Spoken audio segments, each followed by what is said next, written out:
A Toronto newspaper faces a backlash today after printing shocking photos. We have the latest on the reaction. Toronto's mayoral candidates take shots at each other, and the Rangers push the Yankees to the brink of elimination. Humber News starts right now.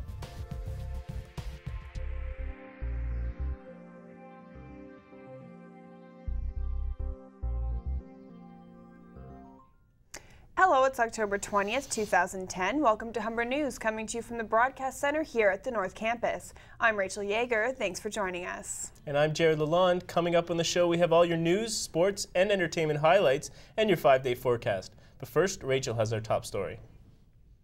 An edited version of Colonel Russell Williams' videotaped confessions to police is being shown in a Belleville, Ontario courtroom today. Yesterday, the former CFB Trenton commander was formally convicted of all 88 charges against him, including the murders of Jessica Lloyd and Corporal Marie France Como. Following 2 days of gruesome and detailed evidence, the court is being shown clips from a February interview in which OPP interrogators confronted Williams about the evidence against him. The video includes Williams' reaction to police evidence, his confession for the murders, and his explanation on how the crimes were committed. A sentence is expected to be issued tomorrow.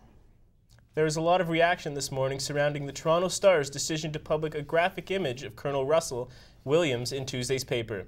Reporter Jessica Laberge went to find out how the Humber community feels about the decision. Pick up a copy of today's Toronto Star and you'll see lots of coverage of the Colonel Williams case, but it's yesterday's cover that has people talking today.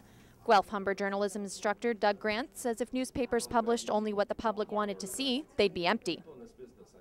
I have no problem with that cover, that front page.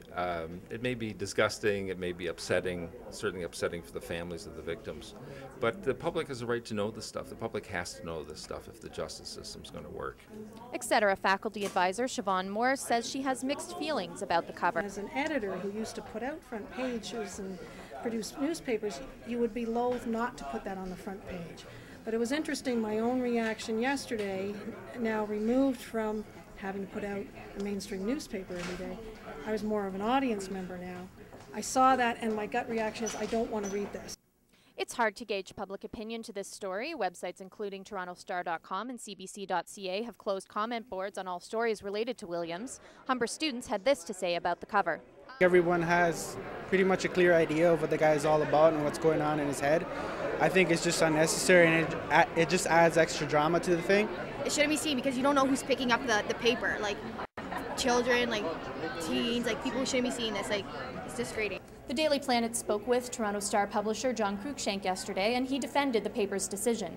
He said that while not everyone agreed with the photo, it was necessary to do the story properly. Jessica Laberge, Humber News. Mayoral candidate Rob Ford was on the offensive during the final televised debate before Monday's election. Ford said Smitherman was untrustworthy and accused him of playing a role in the e-health scandal. Smitherman denied the allegations, focusing instead on vying for Joe Pantaloni's voters. Pantaloni urged voters not to vote strategically or out of fear. The debate followed the close results from the latest Ipsos Reid poll, which showed Ford and Smitherman neck and neck. The Ontario sector of the Canadian Union of Public Employees is asking its members to back mayoral hopeful Joe Pantaloni. CUPE says Pantaloni is the most committed to public services. CUPE Ontario President Fred Hahn urged members to avoid strategic voting. Hahn said CUPE members should not back candidate George Smitherman because they see him as a second best option in the election. CUPE Ontario is the largest trade union in the province, with close to 100,000 members living in Toronto.